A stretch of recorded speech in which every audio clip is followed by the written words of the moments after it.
a intergenerational interview project, and so you'll be hearing more about this coming forth as well. Now, most of you already know our speaker this evening, which of course accounts for the wonderful participation that we have in this evening's program. Sam Kassow is a wonderful treasure for all of us here in Hartford, Connecticut. I will read his bio for those of you who are not familiar with Sam's work. Sam Kassow was born in a displaced persons camp in Germany, but grew up in New Haven, Connecticut.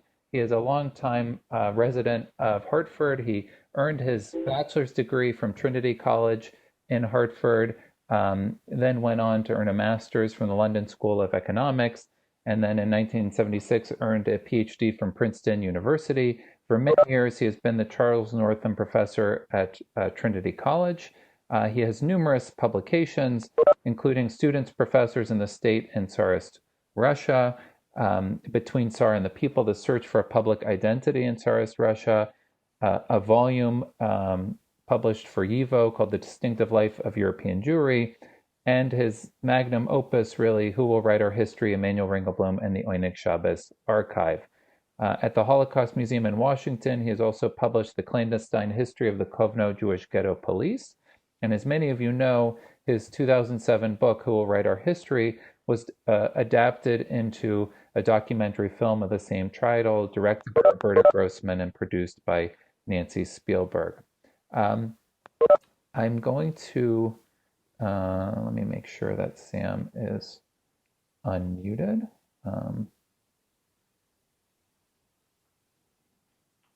And then I will be sharing the PowerPoint. Sam, are you there? I'm there. Can you hear me? Okay, yes, I hear you. Is there any way of getting rid of the beeping? It just happens when people join the call. I'll see if there's a way for me to remove that when folks join the meeting. I'm not sure if I can get rid of it or not. Okay. Actually, yes, I figured out how to get rid of it. My apologies. So now I've gotten rid of that tone for everyone. Now I can't see you or the PowerPoint. Yeah. So you'll see me again in a moment. Okay, now I can see you. Yeah, I'm going to share the PowerPoint, and I'll be controlling the PowerPoint. So Sam, whenever you need me to advance to a slide, just tell me what you want to see, and I'll go there. And for those of you who are participating in the program and listening to the lecture, what I would ask you to do is you'll see that there is a chat function in your WebEx browser. If you go over it, it's a little message bubble that says chat. I would ask you to submit questions for Sam through the chat function, and I'll moderate a Q&A with Sam after the lecture. So without further ado, I'll turn it over to Sam, and I'm going to now go back and share the PowerPoint again. Okay, go ahead, Sam. Okay, well, thanks. This is a new reality for me. I'm not used to lecturing in this kind of a format, but thanks, Avi, for asking me to do this. And the topic that I want to talk about tonight is basically the issue of spiritual or cultural resistance. When we think of resistance, we think of armed resistance, but that was only a very small part of the overall resistance that Jews mounted during the Holocaust. And the other kind of resistance, what we might call cultural resistance, in Hebrew there's a word for that. It's called amidah, or standing up. Amidah is doing what you can, doing what's in your power to stand up for yourself and to thwart the German desire to dehumanize you and to humiliate you. Amidah is a kind of agency. It's a kind of means of saying, no matter what, I will still have some say in how I live. I will not let them uh, uh, destroy me completely. And there were many different kinds of cultural resistance, archives, schools, religion, theater. There were seminars. Uh, and after the war, there were people who came forward, like a writer and critic, Shlomo Bellis, who was a war hero in the Red Army. And Shlomo Bellis said, you know, this whole thing about cultural resistance is a lot of nothing. Uh, the cultural resistance was a waste of time. Culture in the ghettos was like a narcotic. The Germans didn't care if Jews sang songs. The Germans didn't care if Jews wrote uh, plays. They were perfectly happy to have the Jews sing and dance because it took their mind off making trouble, and it made them easier to destroy in the end. And if the Jews had had any seichel, if they'd had any brains, they should have junked this idea of cultural resistance and simply started collecting arms right away. Now, I have a whole separate lecture which goes on for an hour and 15 minutes about the problems of armed resistance, but that's not what I'm going to talk about tonight. But when Bellis published this article, Yitzhak Zuckerman, who was the deputy commander of the Jewish Fighting Organization and survived the war and settled in Israel and helped found Kibbutz Lochamei HaGetaot, Yitzhak Zuckerman said, you know, Bellis is wrong. And I'll tell you why, he said. Zuckerman, beginning in 1940, had been organizing seminars and study sessions on Jewish history for his youth group in the Warsaw Ghetto. And they issued a major study guide called Pein und Gvure, Pain and Heroism, telling these young people how, in the whole course of Jewish history, Jews have faced challenges, Jews have faced troubles, but they were always able to surmount these problems, and they were always able to draw on their inner national strength. And so in 1940 and 41, Yitzhak Zuckerman was having these young people in his youth group read all about the heroes of Jewish history, Bar Kokhba, and read about the Jewish cultural renaissance in Spain and so on. And then Zuckerman said, then in 1942, we heard the first news. Excuse me, mute, please. Okay, when everybody mute. And Zuckerman said in early 1940. Sam, sorry, I'll just make sure to mute everyone and then I'll unmute you again. My apologies. Okay. So and sorry to interrupt you, Sam, but we don't see your video. I don't know if there's a way for you to turn on your video or not. That's okay. We hear you very well.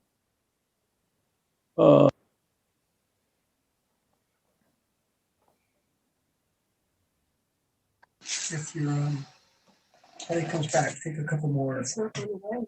Okay, well, give it 15 minutes. No, I don't. All right, Sam. You can take another 2. Unmuting you. Let's just ask everyone to make sure to mute yourself. All right, go ahead, Sam. Okay, so can you see me now? We don't see you, but we hear you well. Okay. It's okay. I think most of the time we'll be seeing your PowerPoint. So, oh, now I see you. Now I see you. Oh, okay. Go ahead. And when you're ready for the PowerPoint, just tell me and I'll share that. Okay. Go ahead. So So Yitzhak Zuckerman said, in early 1942, we heard for the first time that the Germans were beginning to start their murder program, that they were murdering Jews in Lithuania. And then we heard that they were murdering Jews nearby. And then we said to ourselves, my God, we shouldn't have engaged in all these seminars. We shouldn't have engaged in all of this study. That was a terrible waste of time.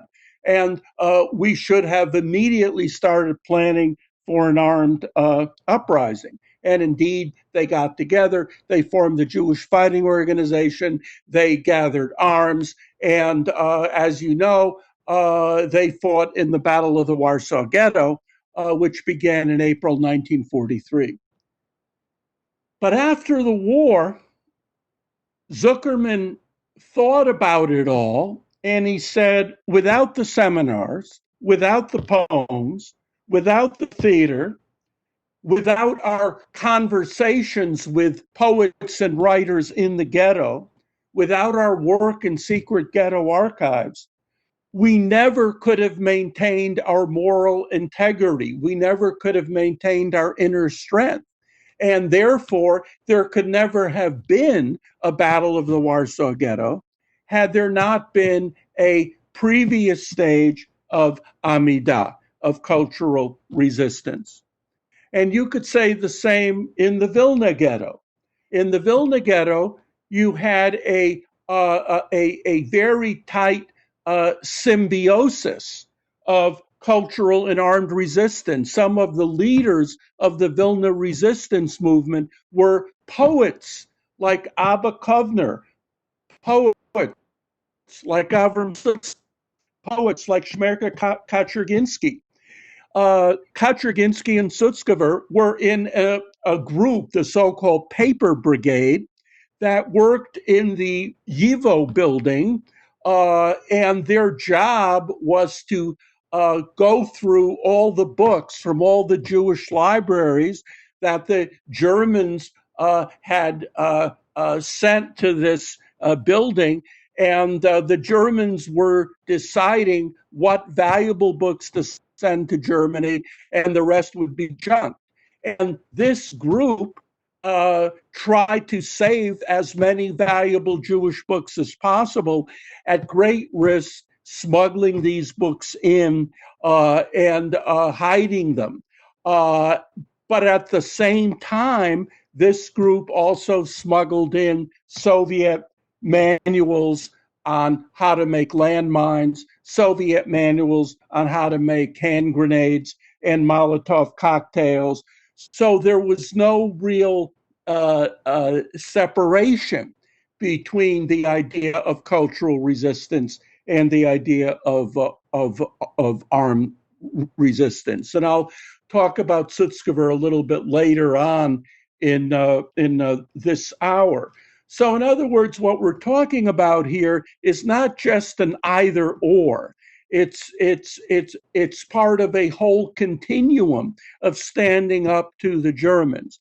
Now, don't think for 1 minute that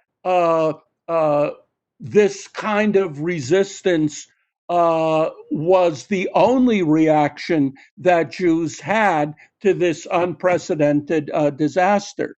There were many Jews who suffered moral collapse. There were many Jews who fell into deep depression. There were many Jews who fell into terrible trauma. There are scholars like Amos Goldberg who would say that resistance was the exception rather than the rule.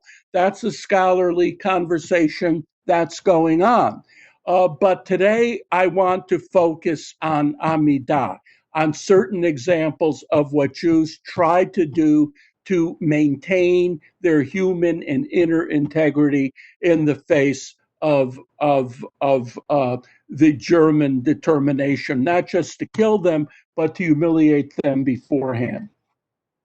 Now, one of the key forms of cultural resistance, the basic form, I would say, were the archives, because without the archives, we wouldn't have any or hardly any of these poems and any of these compositions that were written in the ghettos.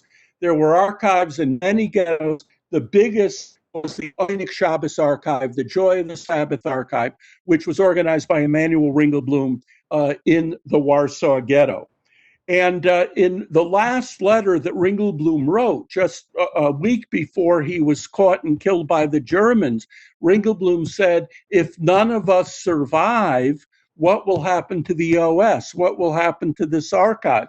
And he had good reason to worry because of the 60 or so people that he brought together in this project of documentation. There were only 3 survivors. And of the 3 survivors, only one, Hirsch Wasser, knew where they had buried the archive. And Wasser himself survived by a very thin margin, once jumping from a train that was going to Treblinka. They buried the archive under a ghetto school on Novolipki 68. And after the war, Wasser and the other survivors, Rachel Auerbach, Wasser's wife, said, we have to find this. But of course, if you've seen what Warsaw looked like after the war, okay, now you could start the PowerPoint, Warsaw was just rubble. It was hard to know where a building had been. It was hard to know where a street had been. But using the spire of a Catholic church and using pre-war aerial photographs, they finally guessed where the archive had been buried. They dug, and next slide. And in September 1946, they found the first of what turned out to be 10 tin boxes. And this was the first cache of the archive, which had been buried in August 1942. Now, I told you that Wasser had survived by a very slim margin. Wasser's back is back to the camera. You see the guy with the mustache lifting one of the tin boxes. His name is Michal Borovich. He survived by an even thinner margin because in 1943, in the Janowska labor camp in Lvov, he was actually hanged. But the rope broke, and the SS man decided that he could go back into the camp, and then he made his escape. Wasser said, we buried a lot more. This is just a little bit, but they dug and couldn't find anything else. Okay, next slide. Okay, this is Hirsch Wasser. This is Rachel Auerbach, and they're opening up one of the tin boxes of the first cache. They then went to Israel. Poland became a communist state. And for 4 years, that was all that survived of the Ringelblum archive. And then in December 1950, next slide, Polish construction workers building apartment buildings in the ghetto came across 2 aluminum milk cans. This was the second cache that was buried in February 1943. The milk cans preserved and protected the documents much better than the tin boxes. In the tin boxes, there had been a lot of water seepage, so many of the documents were ruined. And then Wasser told us that a week before the outbreak of the Warsaw Ghetto Uprising, there was a third cache that was buried under the brushmaker's shop, the scene of very heavy fighting during the Ghetto Uprising. That site in time became the location of the Chinese embassy in Poland. That cache was never found. So we're missing a lot, but nonetheless, we have about 25 to 30,000 usable documents. They've all just been published in book form in Poland, and they come to 36 volumes. And this is an extraordinary achievement of resistance, because you ask yourself, why is this important? It goes to the title of my book. Who will write our history? win the war, and they would decide how posterity would remember the Jews. And the Jews saw the German posters. They saw the German film crews. They saw the German photographers. They knew that after the Germans killed them, they would present them as total scum. Ringelblum's teacher in the Warsaw Ghetto, the great historian Isaac Schipper, said in Majdanek, just before he was murdered, what we know about murdered peoples is usually what their killers choose to say about them. And so Jews in the ghettos, like Emanuel Ringelblum said, no, even if we die, we will bury time capsules. We will write our own history. People will remember us on the basis of Jewish documents and not on the basis of German documents. And so Jews wrote everywhere. There's a story, we don't know if it's totally true, that the dean of East European Jewish historian, Shimon Dubnov, as he was being led to his death in Riga in 1941, yelled, Jeden verschreibt.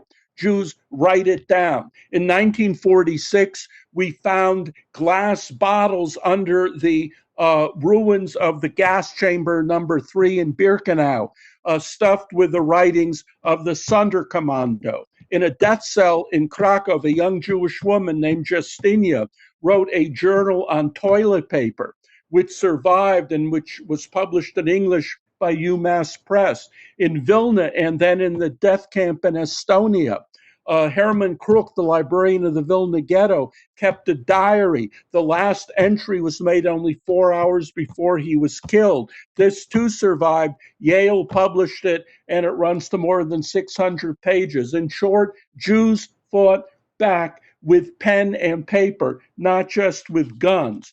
But the biggest archive of all, the best organized, the most comprehensive, the one with the greatest vision was the Oynik Shabbos archive. It had different agendas which evolved over time: to collect artifacts, to study Jewish life in occupied Poland, to document the mass murder, to send detailed descriptions of the German killing machine via the Polish underground to London. They sent 4 reports in 1942 based on the testimony of escapees from Treblinka and Chelmno. All those reports reached London. Now ask yourself a question. What would have happened had we never found that archive? What would have happened if none of those documents had survived? Well, we would have known a lot about the German perpetrators. We would have known a lot about the different meetings the Germans had to plan the killing of all the Jews. We might have known a lot about the Polish bystanders. We might have had 20 memoirs of Holocaust survivors thinking back on the ghetto. But what would we have really known about the actual Jews in the ghetto? They would have been remembered as faceless victims, as objects, as Juden.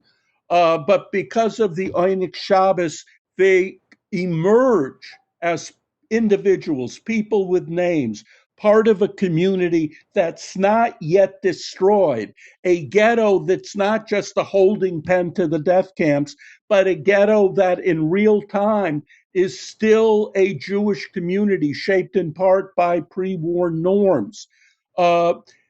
Without the archive, we would not have known about the Piaseczner Rebbe, Kalanimus Shapiro. We would not have had Ringelblum's diary. We would not have had the 3,600 pages of the underground press. We wouldn't have had all these testimonies in real time. Now, let me give you just an example of these thousands and thousands of documents in the Oynik Shabbos archive. Keep going, Ari. Okay, this is Emanuel Ringelblum, and he's a young man. This is his Ringelblum, his wife, and their a little boy, Yuri, who was born in 1930. Next. This is Ringelblum and Yuri in the late 1930s. And I'll comment on the picture in a minute, but I just want to say that Ringelblum was in an underground bunker after he escaped from the Travniki labor camp.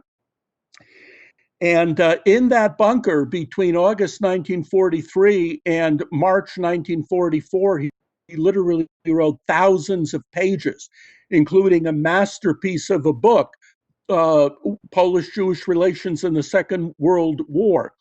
And when he was captured by the Gestapo, he and the other 37 Jews in the bunker were taken to the Paviak prison. And there was a prisoner who survived who tried to arrange for Ringelblum to get out of that death cell and get into another cell. But Ringelblum, who had been badly beaten by the Germans and tortured, said, "What about my wife and son?" And the prisoners said, "No, we can't help you. We could try to save you." And Ringelblum said, "I would rather die with them." And then he was murdered on March 10th, 1944. The people who buried the archive left last wills and testaments. And in their last wills and testaments, they wrote their names. They wrote the names of their children. They said, "We want to be remembered. My daughter is 20 months old. Her name is Margalit. She equals 4-year-olds in intelligence." The young boys who buried the documents wrote their names, the names of their parents. Thanks to these archives, we know about them. This is a very successful kind of resistance. This picture is one of the 70 pictures that survived from the Oynik Shabbos archive. And it shows the smuggling that went on in the ghetto. Now, the official German ration was 184 calories a day. In the soup kitchens, you could get about 500 calories a day, but you couldn't live on that for very long. And yet, when the deportations to Treblinka began in July 1942, only, quote unquote, only 100,000 Jews had died of starvation or typhus, meaning that 80% of the Jews in the ghetto somehow were still alive. How did this happen? Massive smuggling. 90% of the calories consumed in the Warsaw Ghetto were smuggled in. Now, the Germans had photographers fanning out through the ghetto to take pictures of Jews in humiliating positions. The Oynik Shabbos had their own photographers to show Jewish agency, to show Jews taking responsibility for survival in their own hands and doing what they could to survive. And this is an example of one of those few pictures taken by the Oynik Shabbos that survived. By the way, photography was a very, very important weapon in Amidah. In the Lodz Ghetto, we had Mendel Grossman and Henrik Ross. In the Kovna Ghetto, we had George Kedushin. And this was very, very vital. Now I want to talk about a document in the Oynik Shabbos, Chronicle of a Single Day. This was written by Leib Golden, who was a Yiddish intellectual. He was a leftist activist. He translated world literature into Yiddish, Goethe, Mann, and so on. And in August 1941, he's reached the point where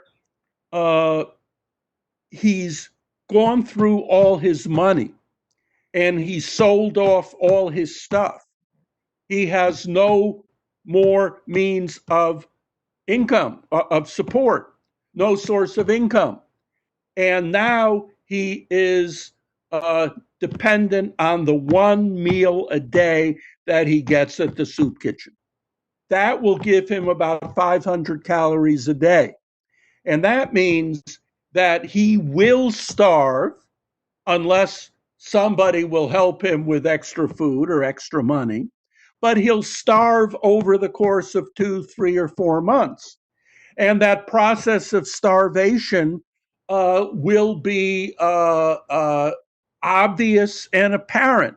He will know all the steps from the first signs of swelling, the dizziness, the walking from his room to the soup kitchen to get that daily bowl of soup, and seeing the beggar still sitting up on the sidewalk, seeing the person who's already died, a corpse covered with a newspaper, knowing that in 2 or 3 weeks he might be the beggar, in 4 weeks he might be the corpse. And in the meantime, this intellectual has become totally obsessed with time. The minute, the seconds, the minutes, the hours until 1 o'clock. 1 o'clock is when he will get to that soup kitchen, get that bowl of soup and that slice of bread. And about 11:30, he goes into the street and he sees the dying people, the begging people, and he makes his way into the soup kitchen. And what happens? That day, the waitress forgets to take his ticket. And now he has to decide, is he going to say, hey, ma'am, you forgot to take my ticket? Or is he going to trick her and get an extra bowl of soup? And that day, he decides that he is going to be dishonest and he's going to go for that extra bowl of soup. And then he feels terrible. He says, today you feel like you've fallen a step lower. Today it's the soup. What will it be tomorrow? He knows that he's on that conveyor belt towards total demoralization.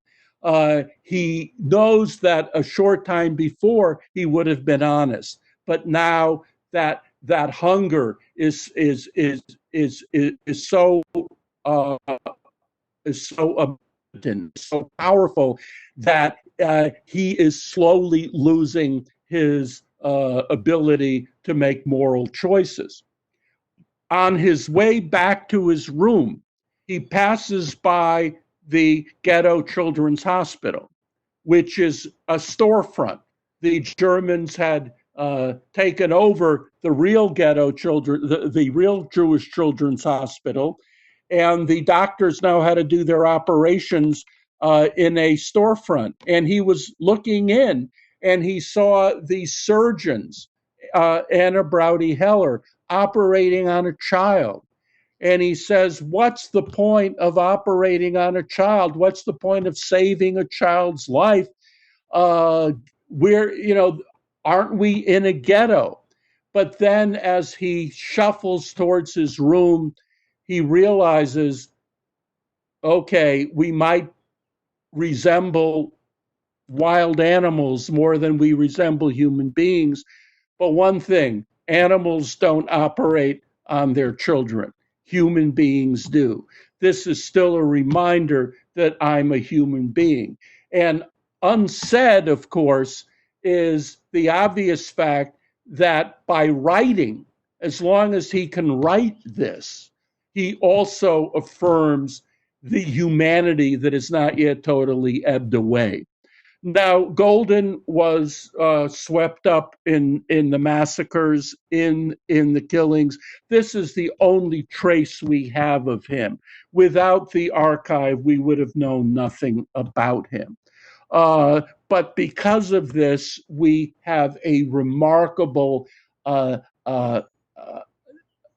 testimony about ghetto time, about moral choices, about what happens to a human being as he struggles between life and a demoralizing death. Another document from the Oynik Shabbos that I want to mention are the writings of the Piaseczner Rebbe, Kalonymus Shapiro. In 1939 and 1940, Kalonymus Shapiro is still saying, we Jews are suffering because we're being punished for our sins. And this was the, way that many Orthodox Jews were trying to explain why God was allowing this to happen to the Jewish people. And Kalana Shapiro was saying, well, this is terrible what's going on in the Warsaw Ghetto, but there have been other disasters in Jewish history, and we have to realize that. But by 1942, he's really changed his tune.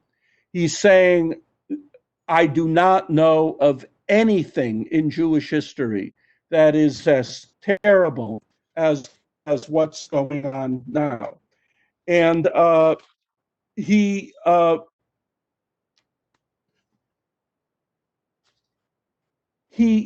now explains this terrible suffering in a totally new way.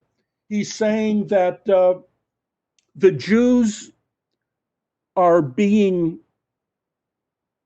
killed not because of their sins. The Jews are not being punished, but the Jews are being killed because the Germans are leading a war against the Torah, against God himself. And the Jews, by their very existence, are like soldiers defending the Torah. And so he says, comparing, for example, Hanukkah and Purim, he says that on Purim, the Jews were in danger because they had sinned, and they were liable for punishment. On Hanukkah, the Jews were also in danger, but it wasn't because they had sinned. It was because they were defending the spirit of the Torah against the heathens. And therefore, God, in a way, is a fellow sufferer along with the Jewish people. Let me just read you a little of this in the original. The difference is that Haman's decree was directed only against Jews, not their religion. It follows then that the decree against them was on account of some sin. However, with respect to Hellenic persecution, the liturgy states, in the days of Matisyahu, when the wicked Hellenic kingdom arose to make them forget your Torah and transgress the statutes of your will, so it is not appropriate to ask, for what sin did the sufferings come? Since when they did purge them of sin, they were essentially sufferings of Kiddush Hashem.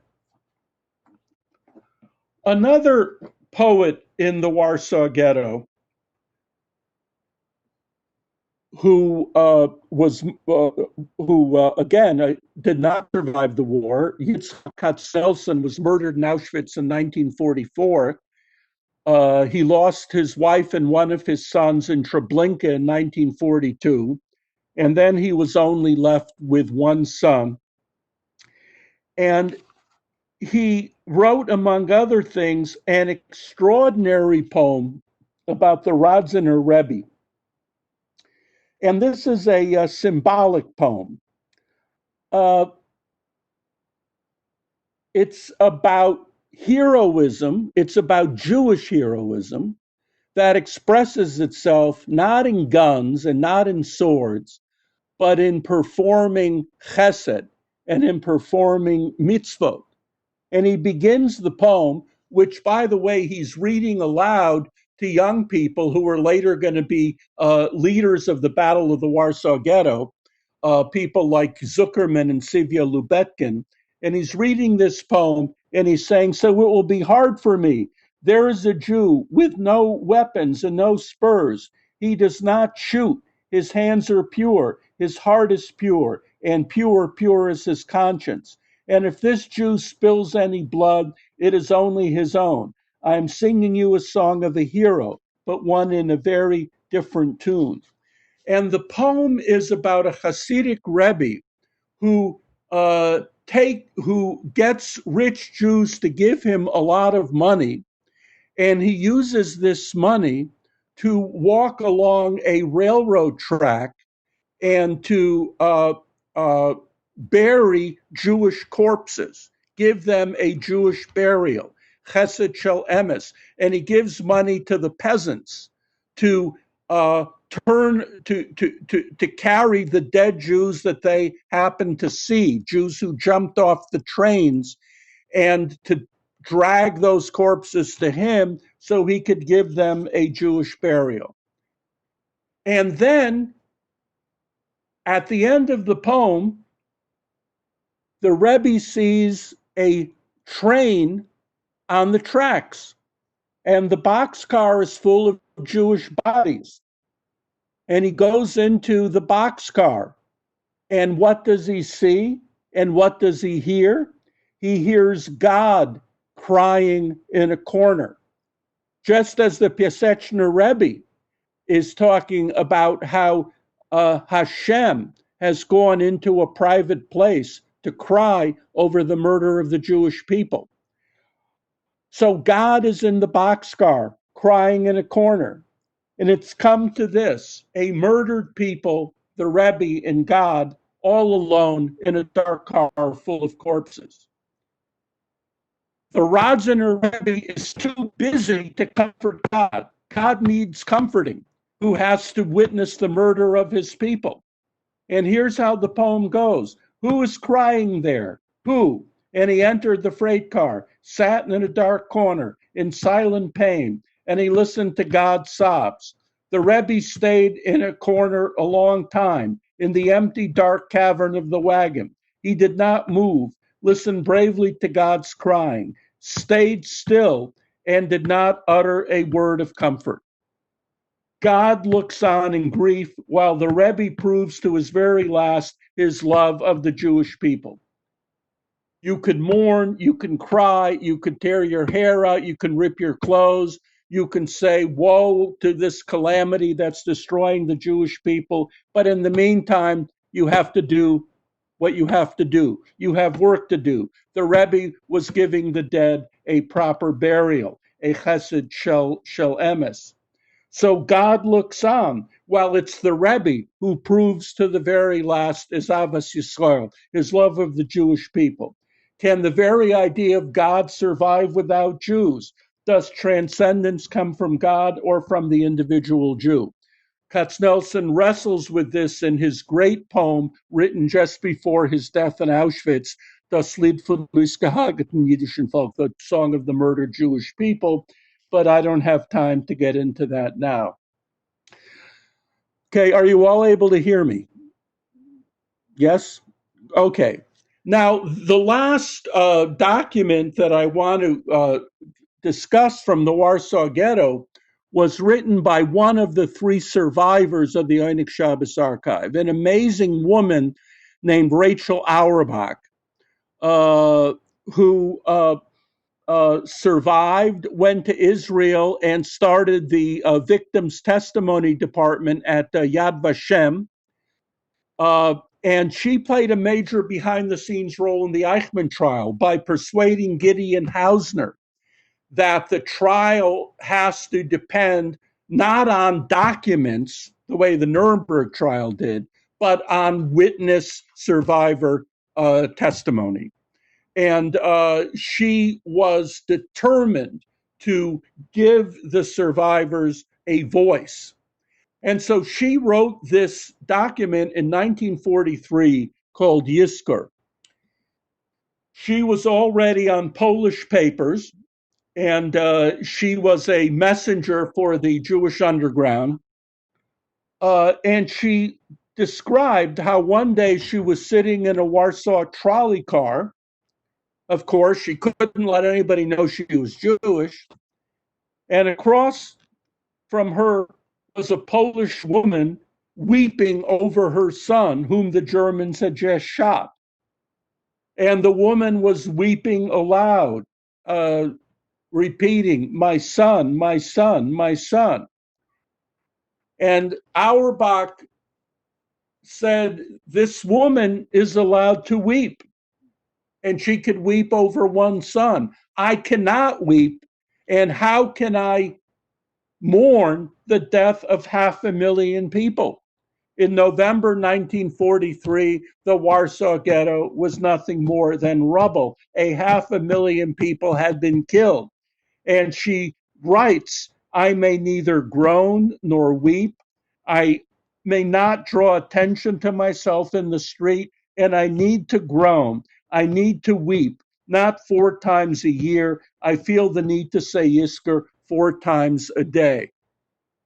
We take it back to the beginning of Yizkor. Now, look how she starts this. I saw a flood once in the mountains. Wooden huts torn from their foundations were carried above the raging waters. One could still see lighted lamps in them, and men, women, and children in their cradles were tied to the ceiling beams. Other huts were empty inside, but one could see a tangle of arms waving from the roof, like branches blowing in the wind, waving desperately toward heaven, toward the riverbanks for help. At a distance, one could see mouths gaping, but one could not hear the cries because the roar of the waters drowned out everything. And that's how the Jewish masses flowed to their destruction at the time of the deportations, sinking as helplessly into the deluge of destruction. And if for one of the days of my life I should forget how I saw you, my people, desperate and confused, delivered over to extinction, may all knowledge of me be forgotten, and my name be cursed like that of those traitors who are unworthy to share your pain. Now, notice what this beginning implies. She understood that after the war, there would be people saying, why didn't they fight back? Why didn't they resist? Well, if you offer the image of a huge natural catastrophe, how do you resist an earthquake? How do you resist a tsunami? How do you resist a terrible tornado? The Germans were so refined, they were so cunning, they were so adept at using psychological weapons. They were so capable Jews' strengths against them. The Jews' strength was seichel, common sense. The Germans, why would they want to kill us? We can work for them. We're productive. And by fooling people, by setting people against each other, the Germans were able to neutralize and to anesthetize hundreds of thousands of people and lead them to their deaths. And here's a quote. Still other Jews, broad-shouldered, deep-voiced, with powerful hands and hearts, artisans, workers, wagon drivers, porters, Jews who with a blow of their fist could floor any hooligan who dared enter their neighborhoods. Where were you when your wives and children, when your old fathers and mothers were taken away? What happened to make you run off like cattle stampeded by fire? Was there no one to give you some purpose in the confusion? You were swept away by the flood together with those who were weak. And you, sly, cunning merchants, philanthropists with your short fur coats and caps, how was it you didn't catch on to the murderous swindle? And she talks about this world that was Jewish Warsaw, 500,000 Jews, the children and the adolescents and the merchants and the bundists and the Jewish crooks, this entire Jewish universe, which was wiped off the face of the earth. And then she raises the question, how do we mourn? How do we find the words to describe this? How do we find the words to express our pain? And in the end, this secular writer, and Rachel Auerbach was very much a secular Jew, she could only repeat the words of the traditional Yizkor prayer. And let me just read what she writes here. Yiskar Elohim es nishmas avimori v'yimimor. Remember, O Lord, the souls of those who pass from this world horribly, dying strange deaths before their time. And now suddenly I seem to see myself as a child standing on a bench behind my mother. In other words, she goes back to her childhood. And instead of trying to invent new words, she finds that Yiskor is a return, not to religion, but a return to the murdered world of her birth, to a folk community that did not have to invent new words pain and loss. They were already there in the prayers. I want to now pivot to the Vilna Ghetto, and I want to talk about one of the greatest Yiddish poets of the 20th century, Avram Sutzkever. You see Avram Sutzkever here on the right. Shmerka Kaczerginsky is on the left. They were poets. They were members of the resistance of the Vilna Ghetto. And Sutzkever survived, and so did Kaczerginsky. Sutzkever had some funny stories about his survival. How did he survive when so many others perished? And he tells the story of Moshe Itzke, who was a Meshuggah, and he was also a writer and a poet, bursting with creative energy. And one day in the late 30s, he came to Sutzkever and he said, Avram, I am immortal. I will not die. Sutzkever was trying to talk reasonably, and he pointed out that, look, you admire Dostoevsky, you admire Napoleon, you admire Moses, but they all died. Napoleon died in exile. Moses was not given the chance to enter the promised land. Moshe Itzke thought about this for a moment, and then he replied, well, someone has to break through. And by this order of desperate madness must the survival of an individual Vilna Jew be judged. And there was another story that Sutzkever told about a madman in Vilna named Isserson. And there was a painter painting a synagogue in the old synagogue court, and he was high up on a ladder, and his paint was on a scaffolding. And all of a sudden, Isserson says, I'm going to take away the ladder. Hold on to your paintbrush, because I'm taking the ladder. And Sutzkever said, I might be compared to that synagogue painter. The ladder under me had fallen away, but I held on to the paintbrush. I didn't even have a ledge. And lo and behold, I held on to the paintbrush and I did not fall down. In the depths of hell, in the face of death, poetry could endure. Poetry could last. Poetry could unite human beings with all that was beautiful and eternal. And Sutzkever wrote after the war, the very sun became like ashes. I believed with perfect faith. As long as poetry does not abandon me, lead will not destroy me. As long as I live my life as a poet in the valley of the shadow of death, my sufferings will merit tikkun and redemption. Now, I just want to go through some of the poems that he wrote.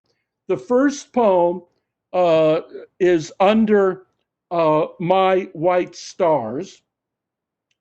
Do we have it here? Under My White Star. Okay, beneath the whiteness of your stars. And if you look at the words, beneath the whiteness of your stars, stretch out to me your white hand. The words are turned to tears. They long to rest in your hands. I'm in the ghetto. I'm in the dark. But my words can leave my hand and go up to the sky. And even if I'm running from the killers, and even if I'm like a broken bowstring, I sing to you like this. Now, this poem was turned into a song that was sung in the ghetto, and I want to play it for you, sung by Chava Alberstein.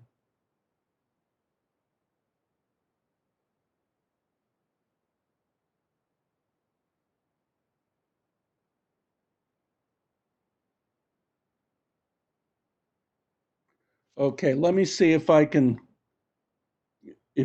get it.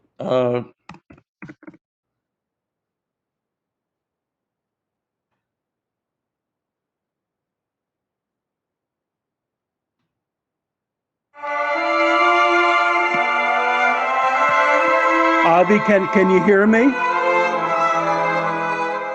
Avi? Yes, I hear you. And we can hear the music too. Okay, this is proof of this.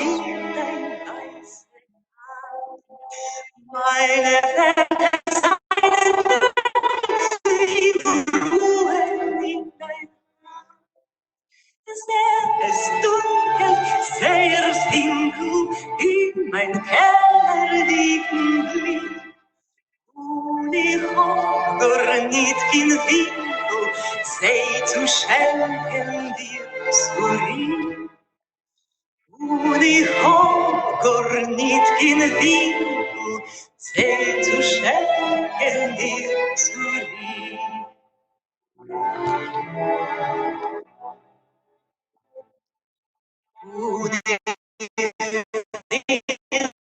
Gott, mein weil es montiert mir auf Feuer und in Feuer meine Hände. Nur in Keller lecker, wenn die Erde riechen. Und die Hände über Dächer und ich suche. It's a wonderful song, but if you look at those words carefully, I think you get a sense of what I'm saying. That even though I may be imprisoned in the ghetto and in the dark, the words that I compose, they have a life of their own. They can go higher, and they could create a beauty and a memory which can survive, even if I am so imperfect, even if I'm like a broken bowstring. Sutzkever was almost executed a number of times, and he wrote an amazing poem called I Lie in This Coffin. He was hiding out from his killers in a wooden coffin, but inside the coffin, he was still writing poems. And I'm going to read this to you in Yiddish, and you could read the words as I read in Yiddish. Can you still hear me? Avi? Can you hear me? Yeah. Okay. Ich lieg in an Ohren, wie in Hirzener Kleider, ich lieg. Soll sein, sie ist a Schiffel, auf stürmische Chwalies, soll sein, sie ist a Wieg. Und da, wo es haben sich Guffe gescheit mit der Zeit, ruf ich dich, Schwester, und erhältst mein Rufen in Weib. Was tut sich in Ohren a Zappel a Leib Gericht? Du kommst, ich erkenn dein Schwarzapfel, dein Atem, dein Licht. Azei is upon him der Seder, heim da, morgen da, und nichts in an Ohren, wie in Hilzener Kleider, jingt als noch mein Wort. That's the order of things in the plot. Today here, tomorrow not, but now in my coffin, my suit made of wood, my speech lifts, my speech sings. In a coffin, his speech can go to the heavens. Sutzkever and his wife had a baby son born in the ghetto. That baby was murdered when he was a day old. By the way, all the killers in the Vilna ghetto, Weiss and Murr and Kittel, not one of them were properly punished. Murr and Kittel, Murr, the man who actually killed Sutzkever's child, was acquitted by an Austrian jury. So their little boy was killed when he was a day old. And Sutzkever writes a poem to his child, who, and I want you to read in English while I read you a little bit in Yiddish.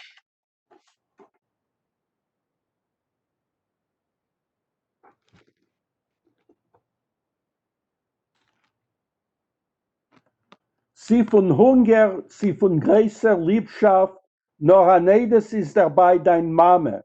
Ich hab gewollt dich einschlingen, mein Kind, beim Vielen wie dein Guffel killt sich ab in meine Finger. Gleich ich wollt in sie gedricht a warme Glas Tee, vielen dich dem Übergang zu Kaltkeit.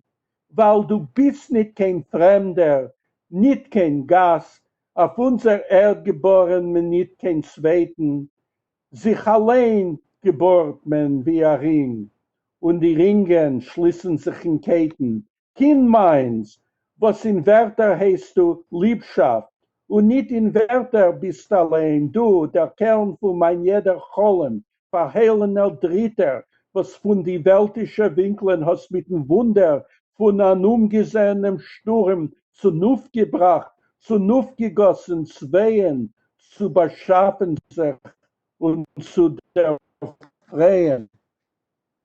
And he goes on to say, I wanted to swallow you, child, to taste the future waiting for me. Now in Yiddish, the original Yiddish is, ich hatte gewollt aufessen, mein Kind. Now anybody who is raised in a Yiddish-speaking home knows that sometimes your mother is so full of love for you that she says, ich will dir aufessen, I want to eat you up. And this is the incredible love that he had for a child who was murdered when he was only 1 day old. Do you have the final page of that, or is that it? Okay, let me find it in here.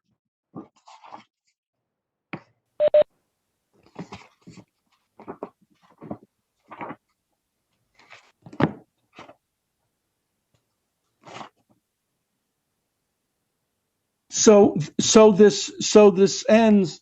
I'm not worthy of you, though. I can't be your grave. I leave you to the summoning snow, this first respite. You'll descend now like a splinter of dusk into the stillness, bringing greetings from me to the slim shoots under the cold. The child will become part of nature, part of the cycle of life, and he will return. Notice in some way this is very Jewish, but in some way this is also rather pantheistic. Sutzkever had his own idiosyncratic view of the world. Sutzkever wrote a very short poem, a flower. I don't think I gave this to Avi, but it's very short. And it's just a few lines.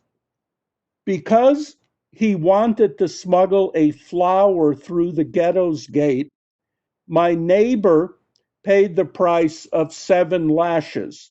How precious it is to him now, this blue vernal flower and its golden pupil. My neighbor bears the mementos with no regrets. Spring breathes through and colors his tortured flesh. That's how much he wanted it to flourish. Think about that. A simple act. A neighbor of his, surrounded by death, surrounded by suffering, wanted to smuggle in a flower. And he was caught, and he was badly beaten. But he doesn't regret what he did because he's affirming his belief in beauty and in life and in nature. He's affirming his agency in the face of all this terrible depression. The final poem of Sutskever's that I want to read to you is the lead plates of the Rome press.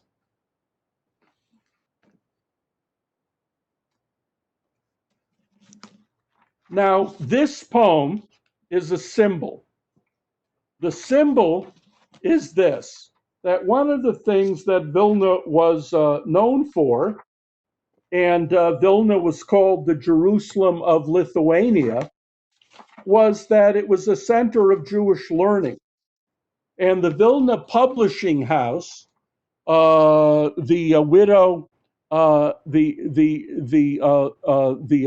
Rome Publishing House, published for generations the Vilna Shas, the Vilna edition of the Talmud.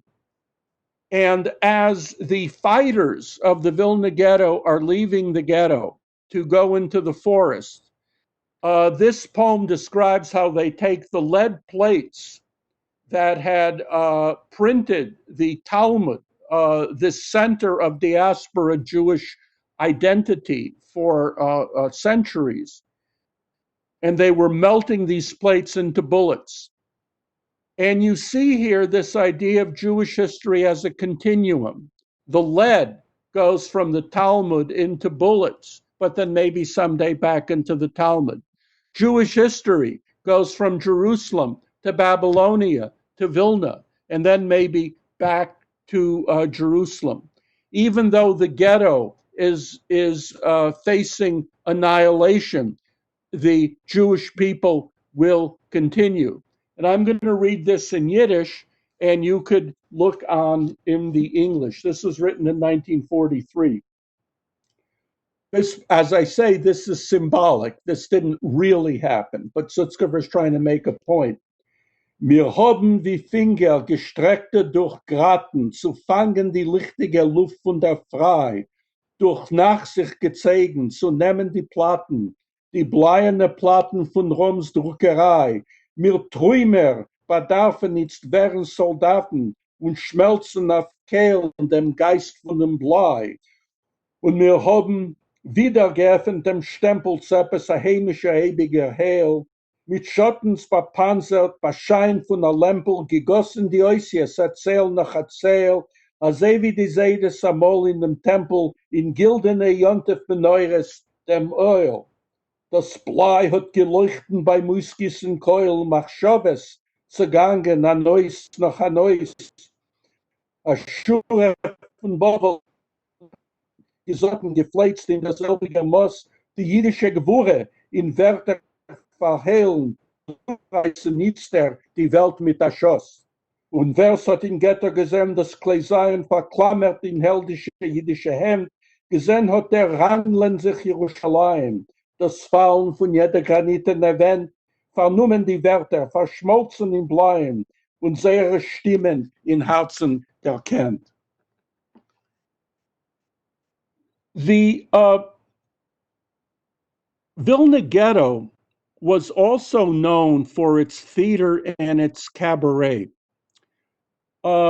The Vilna Ghetto Theater was established on the order of the Commandant Jacob Gens in January 1942.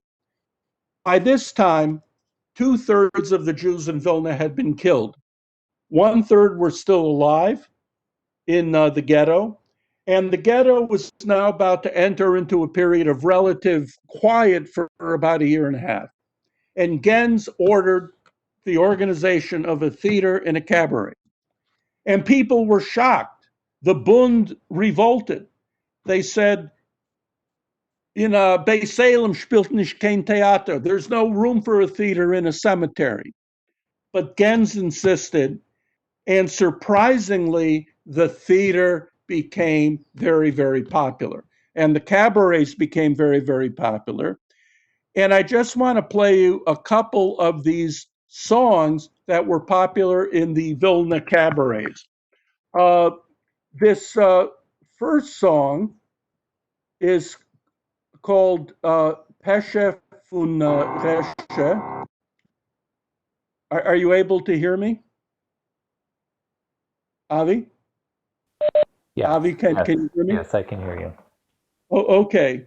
This song, this play in Vilna was about a young girl named Pesha, and she's from a labor camp. She's lost everybody, but damn it, she is going to make it through. She has a will to live. And this role was sung by Chayla Rosenthal, who was a singer in jazz ensembles. And the words were written by her brother Leib, and the music was written by Misha Wexler. And by the way, in the Vilna Ghetto, there was a critical mass of composers and songwriters. Chayla Rosenthal and her brother were murdered just before the end of the war.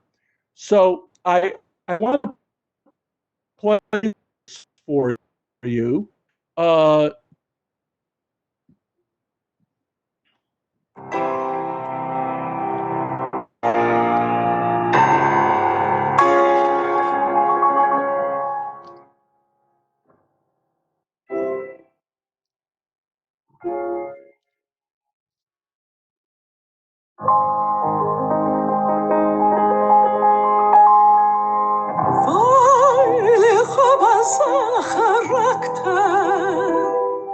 Sich nirgends nicht verliert. Chociaż zamino charakter, wie Gilgul liegt in mir. Weil ich habe Charakter, sich nirgends nicht verliert. Chociaż zamino charakter, wie Gilgul liegt in mir.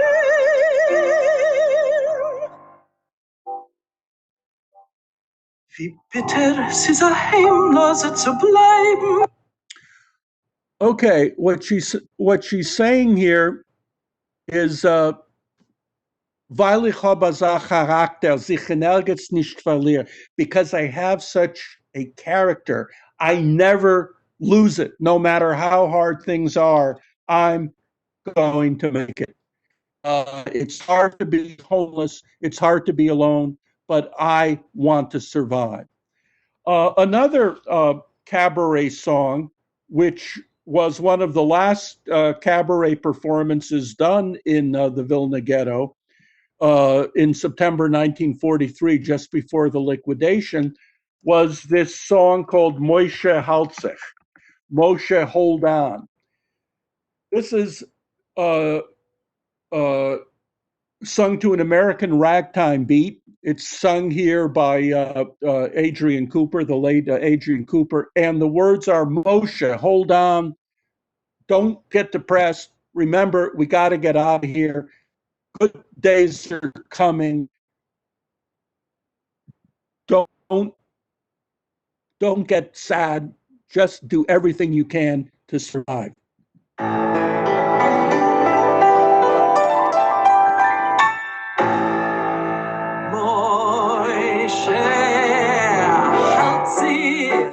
Moshe halt sich, sei nicht zu faul, sich halt sich fester. Moshe, hold on, don't let go now. Hold on tighter, don't be frightened. While Epis hält man, Epis fehlt man, Moshe, listen. The hour striking freedom beckons, Moshe, hold on. Moshe halt sich, sei nicht zu faul, sich halt sich fester. Moshe halt euch, glitsch sich nicht euch. When you think when it's better. And I want to end by playing you two songs, also from the Vilna Ghetto. The words were composed by Hirschke Glick. The first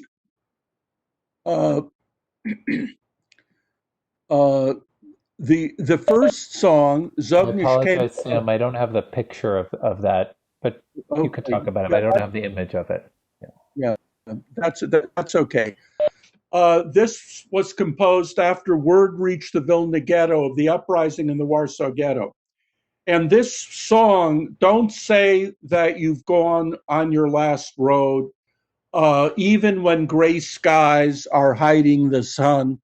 Kommen Wetter unser ausgebankter Schau, es wird erbeugter unser Trott mir seinen da.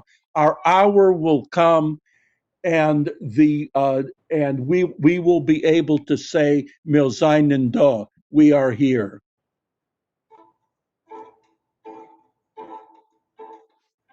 So, it came last du gehst dem letzten Weg. Wo Himmeln Weine verstellen Leute. Kommen wir noch unser Haus gedenkte Schau. Es wird kaputt und unser Trott mit einem Dach. Kommen noch unser Haus gedenkte Schau.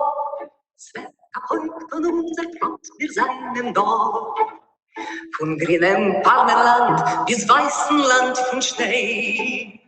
Wir kommen an mit unser Bein, mit unser Wein. Und wo gefallen ist der Spritz von unser Blut. Sprotzen wettert unser Gwure, unser Mut. Und wo gefallen ist der Spritz von unser Blut. Sprotzen wettert unser Gwure. So, where a drop of our blood falls, our heroism and our courage will flourish again. And even if we don't live to see it, our future generations will. So it shows a real faith in the future of the Jewish people. After the war, this became kind of one of the most favorite songs of the survivors. It was sung at all memorial meetings, at all askaris, and this is where I'll end. Now, I guess, what, questions? Okay, thank you, Sam. Wow. So I'm going to stop the share so people can see you, and I'll open up the chat.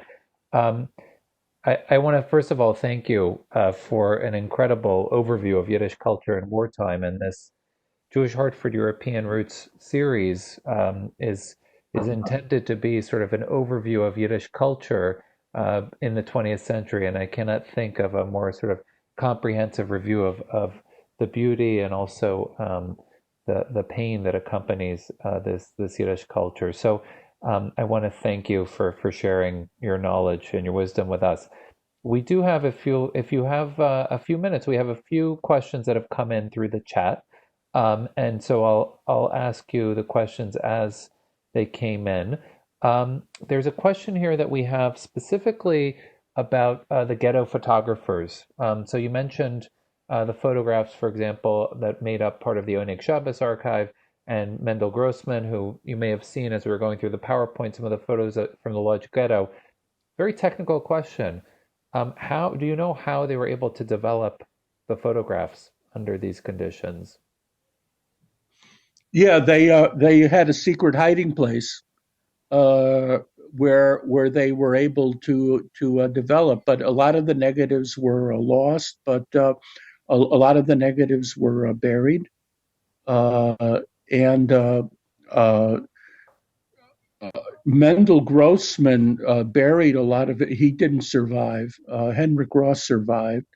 Mendel Grossman buried many pictures. They were taken to Israel after the war, but they were at Kibbutz Yad Mordechai, and they were destroyed in the War of Independence when Yad Mordechai was the scene of heavy fighting. But a book of Mendel Grossman's pictures was published. Some of his pictures survive. Maybe you have them. I don't have them on my shelf here, unfortunately, but no, but I think you put some pictures from the. Yeah, I can go back and show those again. I will do that. And I'll mention that some people may have seen that there was an exhibition at the Museum of Jewish Heritage. I think it was last year, of photography from the Lodz ghetto. So here we go.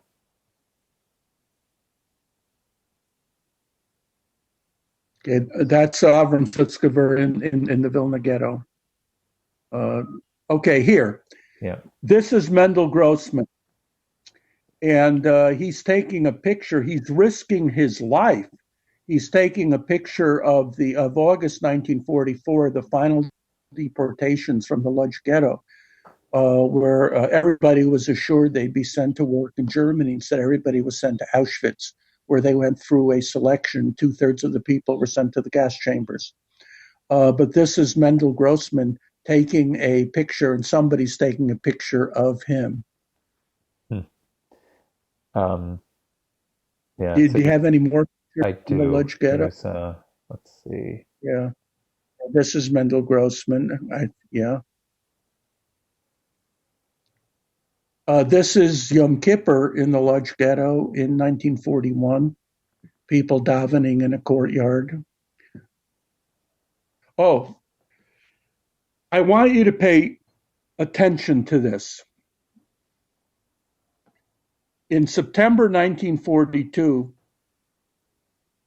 Chaim Rumkovsky got up in front of the Lodz Ghetto, crying and sobbing, and said, "The Germans demand that you give up all your children under the age of 10, all old people over the age of 65, and we have no choice. We have to do it. We'll buy time."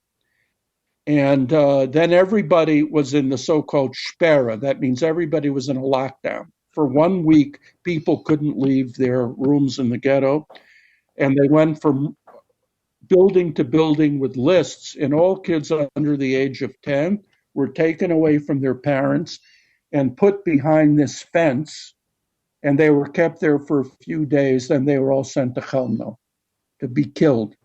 And Grossman is showing how a mother and some older siblings are talking to a younger sibling who is separated from them by the fence, and he's about to be deported to Chelmno. So as you suggested, Sam, this is also, this type of documentation and photography is a type of this resistance too, right? To document the events as they took place, to help us understand what happened. Which leads to the next question that I have here from Alan Berkowitz, who asks, today we have a better understanding of various types of resistance, and as you articulated, different types of resistance that form this concept of Amidah, so cultural, religious, educational, humanitarian forms of resistance, social welfare work in the ghettos, for example. So Alan asks, why did it take longer to understand and recognize this reality as opposed to the armed resistance of important figures like Mark Edelman in Warsaw and Abba Kovner in Vilna?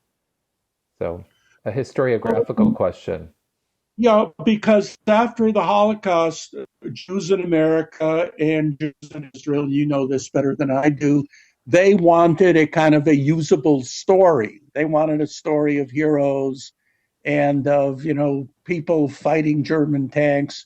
The fact that 6 million Jews were murdered, especially in Israel, was a source of embarrassment. Many survivors arrived in Israel and they were given a contemptuous reception. And the Zionist line was that at least the fighters of the Warsaw Ghetto saved the honor of the Jewish people. So this idea of Amidah was not really picked up on. It didn't serve a convenient story for a very long time, just as the Ringelblum archive was ignored for a very long time. People knew about the milk cans, but they didn't really take any interest in it. There was another problem, which is that there were people who said you could dumb Amidah down. You could, if lighting Hanukkah candles is Amidah, then everybody is doing Amidah, but so what? And so it was a difficult concept to really assimilate. It didn't effectively help the emotional or cultural needs of post-war Jewry in America or in Israel. The Orthodox Jews had their own problems. Obviously, how did Hashem allow this to happen? How could it be that these great rebbes, like the Satmar Rebbe and the Bobover Rebbe and the Gera Rebbe, are saying, don't leave, stay, and then they themselves left. And so it took a long time to kind of absorb this and think about it, and put it back into a coherent story. Thank you. Yeah, no, it's as you mentioned, I happen to be working on a book that looks at sort of this very question of why the Jewish world was so much more interested in hearing about stories of heroism from the Warsaw Ghetto and not these types of Amidah, which it took a whole generation of historians like Israel Goodman and Yehuda Bauer to write this history, right, and sort of help us to understand the significance of it. I have another question here, which is the recordings that you played. So, and the music that you shared with us, and the music that was written. Can you tell us a little bit? So, the recordings that you played, the question was, are they from after the war, or are there original recordings that exist? So, can you just talk a little bit about what happened to the music, how the music emerged from the ghettos, and how these recordings were made after the war? Well, I mean, these are all post-war recordings. These are not recordings during the war, but the music. There were a lot of very gifted songwriters and composers in the Vilna Ghetto. So Kasriel Broide wrote Moshe Halzech. Pesha von Brescia, as I said, the lyrics are by Leib Rosenthal. The music was by Leib Rosenthal and Misha Wexler. Misha Wexler wrote quite a lot of songs. In the Krakow ghetto, you had Mordechai Gebirtig, who was the most popular Yiddish songwriter in Poland before the war, and he kept writing in the ghetto. In the Lodz ghetto, you had a composer named David Begelman, and he teamed up with a poet named Shia Spiegel, who survived the war, and they wrote quite a lot of songs like Machzud di Egelech. In the Lodz ghetto, there was a street singer who survived named Yankele Hershkovich, and Mendel Grossman actually took a lot of pictures of him as he'd walk through the streets singing. I mean, you could have a whole lecture just on the songs of the Lodz ghetto. A whole book was written on that by Gila Flom. So in other words, you had composers, you had songwriters, and keep in mind that in the ghetto, very few people had access to radio. The newspapers, if they were there, were heavily censored and official. The gap between the individual and the collective steadily dwindled. The longer you were in a ghetto, the harder it was to say, well, I'm just going to shut myself up in my room and just do my own thing. What happened to everybody was going to happen to you.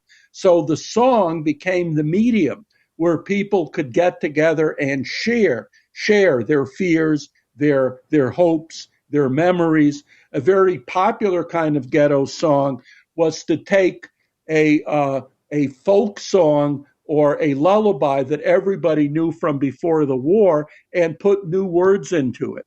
Like a very common case was Rojinkes mit Mandlin.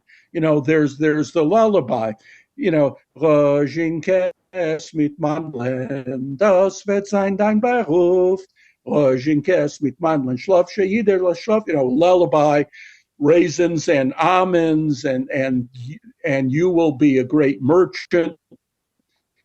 And then in the Lodz ghetto, Spiegel writes these lyrics. nicht kein Roges, nicht kein Mandeln, der Tate ist nicht gefahren handeln, Lulinke, mein Sohn, Lul. There are no raisins, there are no almonds. Your father didn't go to market. Your parents are dead. They won't come back. In other words, these folk songs are changed to reflect the terrible ghetto reality. But I'd say that singing becomes the single most popular medium of ghetto communication. Well, Sam, I want to thank you for sharing this material with us. And, as we think about sort of Sutzkever wishing that these words would reach up into the heavens, we can also think about Sutzkever and the words of these poets and the words of these writers, not only reaching vertically at the time that they're written, but also reaching across time and across generations. So it's only my hope that we'll have new generations of students who will want to continue to research and write about this in the original language, so we can continue to share it over the generations and over time.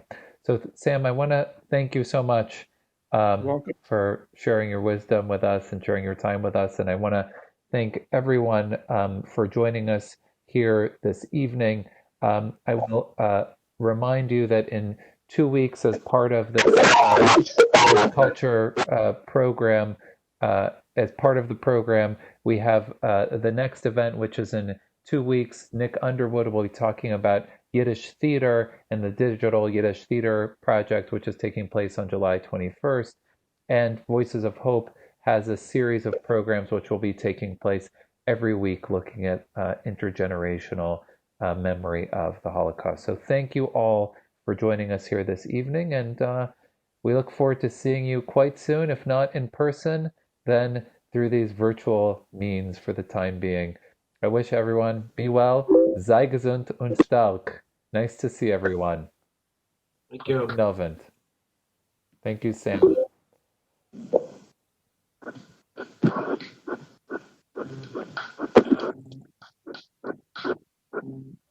Wonder why it was the right move, I'm sure. Thank you.